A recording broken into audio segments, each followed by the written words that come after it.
again, we're going to talk a little bit about double strategy, but something that's just a little bit out of the norm.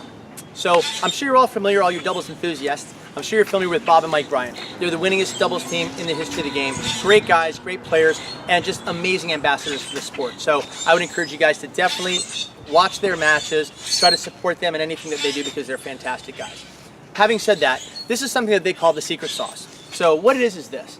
What we want to do when we're playing doubles, amongst many other things, is figure out who the weaker player is on the other side of the net, and more specifically, what the weakest shot is. So, for example, I'm playing a match with my friend.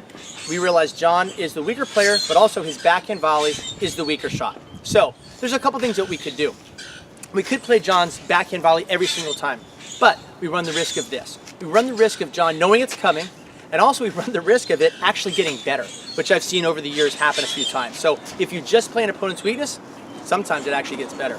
So what we want to do is isolate that shot, the backhand, John's backhand, but we want to do it at the right time. So when is the right time? The right time would be on a big point, any point that's crucial to swinging the match.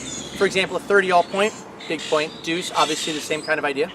If it's a match point or a break point, if you're trying to break the guy's serve, that would be the time. So again, we don't want to just simply go at the opponent's weakness over and over again. What we want to do is do it at the right time. When it's a crucial time, when everybody's a little bit nervous, when we know that it's a big point, that's when we want to go at the opponent's weakest shot. The weaker guy's weakest shot. And therefore, that's going to be the shot that's going to break down the fastest. So here's your job when you go out next time to play doubles. Number one, try to isolate the weaker player, figure out who it is, and then literally try to figure out what the weakest shot is.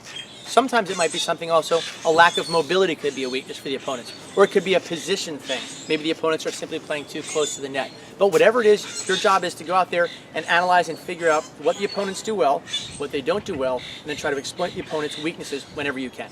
So I want you to go out there, give it a shot, let me know how it works. Thanks guys, enjoy your tennis.